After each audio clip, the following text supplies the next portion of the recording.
Thank you, Mr. Speaker. I hope you will indulge me one moment while I say a word about you. I'm sure you will.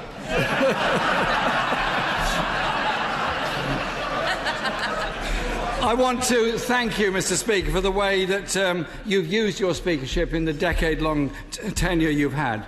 You've done so much to reform this House of Commons, and our democracy is the stronger for the way that you've done it.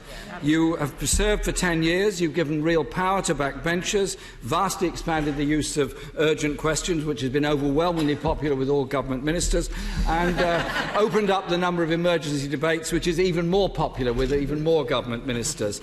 And in the traditions of the great Speaker Lenston and others, you've stood up for Parliament when it has to be stood up for, and I think we thank you for that. Because you've also carried that message internationally as well in the role of parliamentary democracy and parliaments holding governments to account. And as we hope to form a government in the future, we hope to be held to account by Parliament as well. But I also think, and I'm sure the whole House would agree with me on this, you've done excellent work in opening up Parliament to visitors, exhibitions and children, and you've reduced some of these strange customs and strange garments that people wear in this building. And it's all right, it's all right. I know you're all jealous of my tie, but it's okay. And the way in which you've used your office, Mr. Speaker, to increase diversity amongst the staff in the House and make this a much more LGBT-friendly place. You've taken it away from being a gentleman's club that happens to be in a royal palace to a genuinely democratic institution. So I want you to accept our thanks and pass on our best wishes to Sally, Freddie, Oliver and Jemima, your wonderful family, for the support they've given you. And a great celebration today, and I'm sure the whole House will join us in this, is when you and I, Mr. Speaker, celebrate Arsenal beating Liverpool tonight.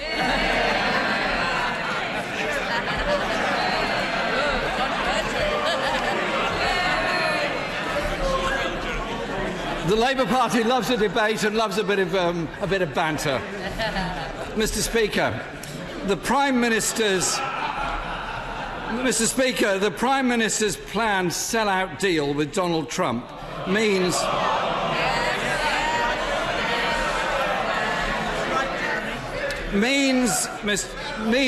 yet more National Health Service money being siphoned off into private profit.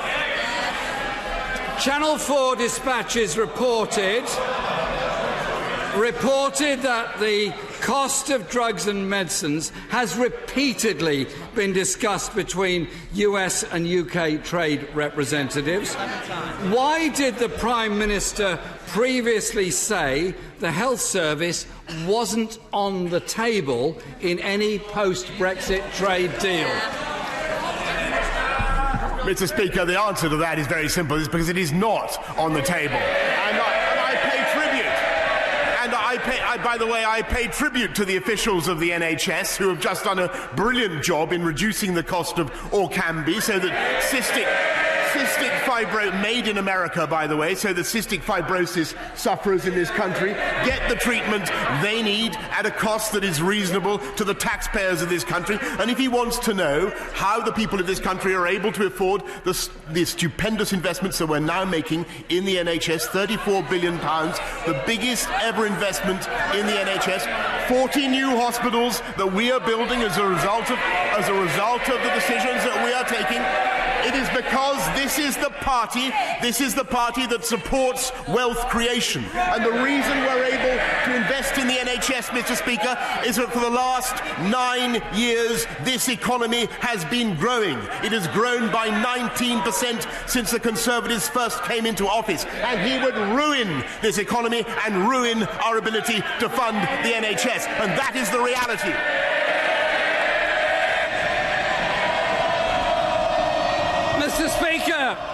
Mr. Speaker, we all welcome the fact that Orkambi will now be able to be provided in this country under the NHS, and we thank those that campaigned for it.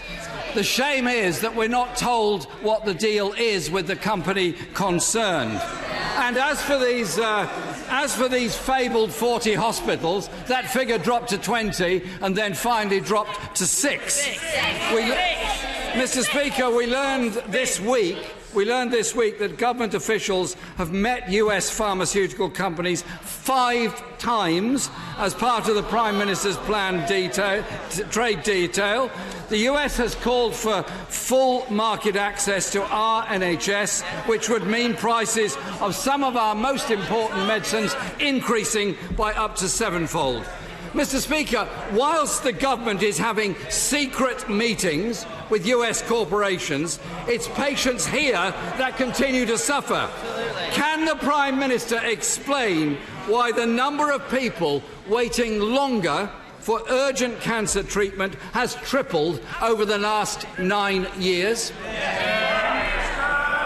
Mr. Speaker, as he knows very well, this government is investing £34 billion into the NHS.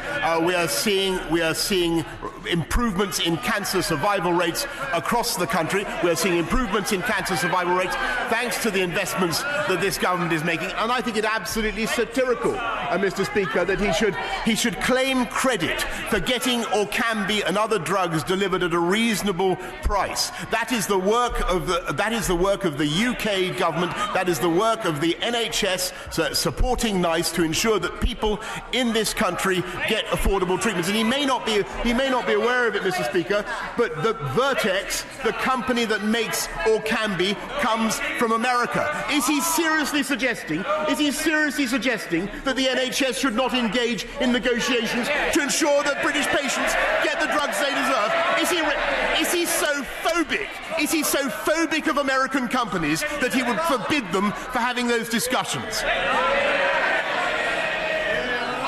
Mr. Speaker, not for the first time the Prime Minister is talking nonsense.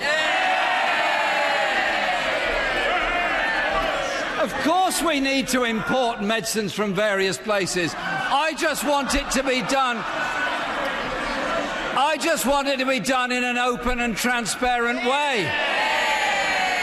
I don't want secret talks between government officials on behalf of ministers with big pharma corporations in the USA.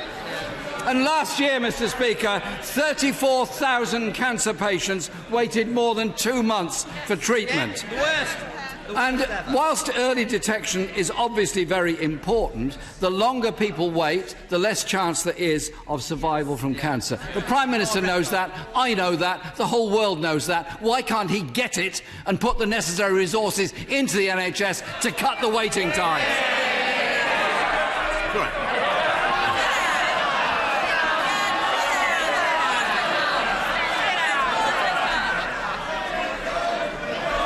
If he could just be patient for 30 seconds.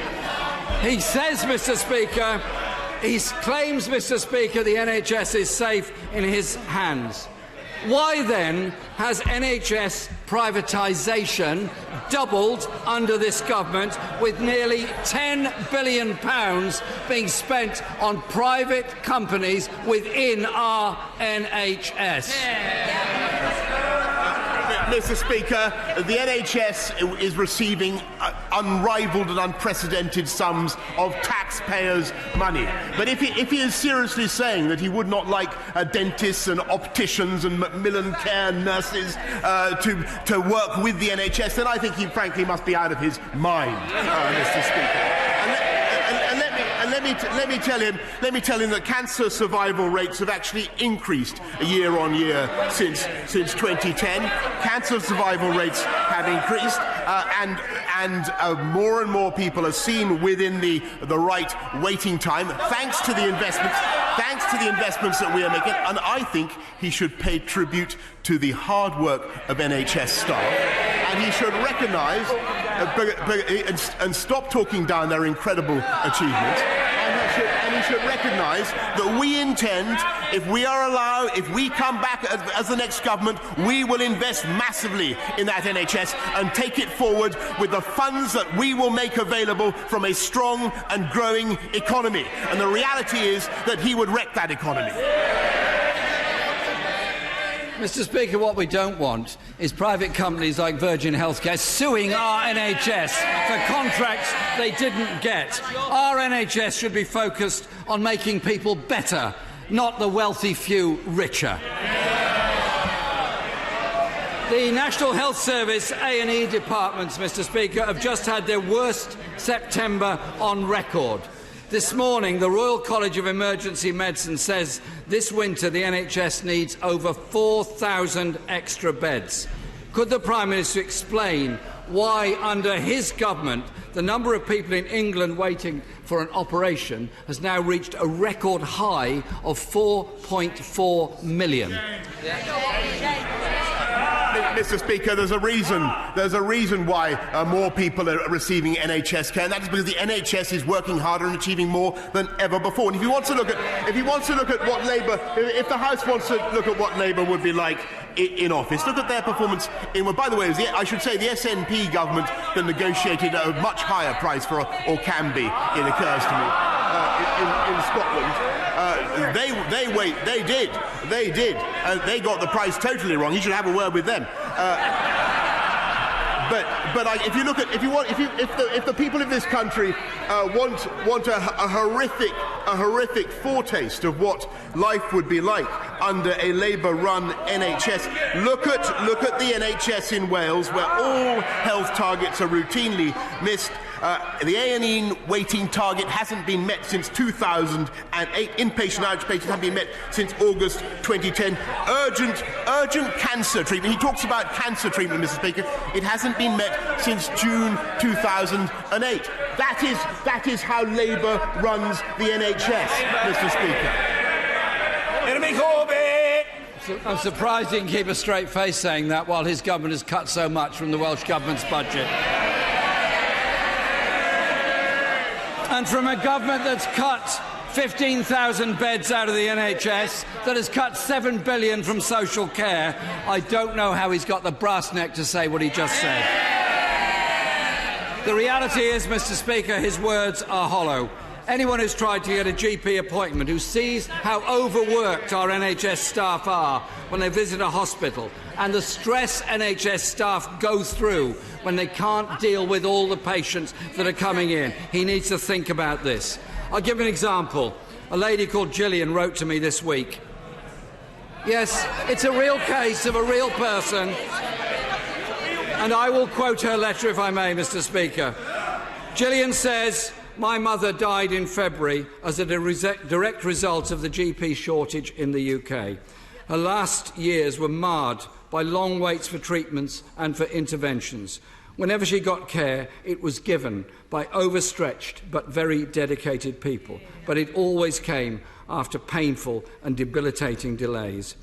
Why should that happen to Gillian's mum or anybody else's mum? The problem is the shortage of GPs, the shortage of nurses and the excessive waiting time for people with very difficult conditions and deep pain. They should be sympathised with and supported. Well, Mr. Speaker, I can certainly say that we will deal with his constituent Gillian's concerns, but I can tell him that there are 17,300 more doctors and over 17,000 more nurses on our wards since 2010, and I think, frankly, Mr. Speaker, it is time to differentiate between the politics of protest and the politics of leadership. And he should apologise, Mr. Speaker, for continually striking attitudes that I do not think are in the interest of the... It's all very easy to be an Islingtonian protester and say that you side with Russia over what happened in Salisbury, or to say that you have a £196 billion programme of renationalisation, or continually to flip-flop one way or the other, now leave, now remain, refusing to respect the verdict of the people in the referendum on the EU. Leadership means standing up for the people of this country, standing up for our police, standing up for our NHS, making sure that it gets the funding that it needs, and standing up for our economy and for our wealth creators. And above all, it means getting Brexit done and ending the dither and the delay. The time for protest is over, Mr. Speaker. It's time for leadership, and that is what this government provides. Mr. Speaker, coming from a Prime Minister who withdrew his own bill, it seems a bit odd. My question, Mr. Speaker, My question, Mr. Speaker, was about somebody whose mother had died and she believes that's because of the shortage of staff within the NHS. I would have hoped the Prime Minister would have tried to show some empathy and answer that question. Because GP numbers are falling, there's 43,000 nurses shortage in the NHS, and it suffered the longest spending squeeze ever in its history. Mr. Speaker, the choice at this election couldn't be clearer.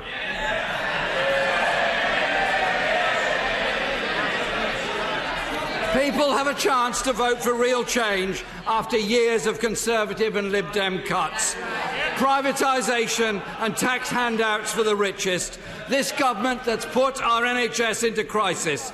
This election is a once-in-a-generation chance to end privatisation in our NHS, give it the funding it needs, and give it the doctors, the nurses, the GPs and all the other staff that it needs.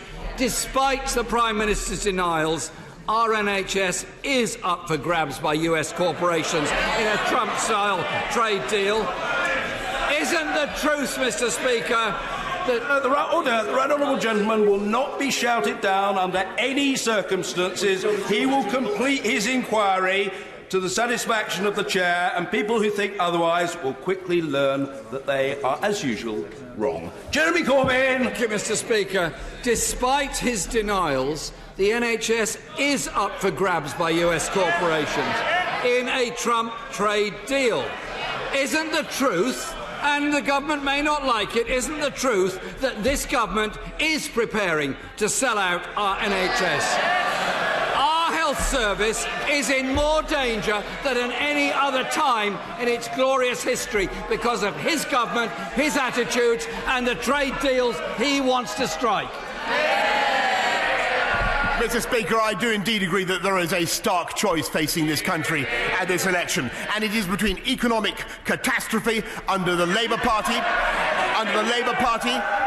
a £196 billion programme taking away money from companies and putting it on a pointless renationalisation programme, putting up taxes on corporations, on people, on pensions, on businesses, and at the highest level in the whole of Europe, Mr. Speaker. That is the catastrophe, the economic catastrophe that he offers. But it's worse than that, because he also offers a political disaster. Consigning next year, which should be a wonderful year for our country, to 2 more referendums, Mr. Speaker. Another referendum on the EU, because he can't make up his mind on what he thinks, flip-flopping this way and that, and another referendum on Scottish independence. Why on earth should the people of this country spend the next year, which would be a glorious year, going through the toxic, tedious torpor of 2 more referendums thanks to Labour? We want next year to be a great year for our country, Mr. Speaker. We want it to be a great year because we are going to invest more in front-line NHS services. We are going to reduce violent crime with more police officers on our streets, 20,000. That's what I pledged on the steps of Downing Street, and we've done it. We are going to invest in every one of our schools, primary and secondary, across the country. That's what I pledged on the steps of Downing Street, and we are delivering it. We are going to invest in a fantastic infrastructure programme for our country. Gigabit broadband across the whole nation. That's what I pledged on the steps of Downing Street. That is what we are going to deliver. And we are going to deliver a fantastic deal by which this country will come out of the European Union. A deal that he has tried to block and that we will deliver. That is the future for this country. Drift and dither under the Labour Party, or taking Britain forward to a brighter future under the Conservatives. That is the choice this country faces.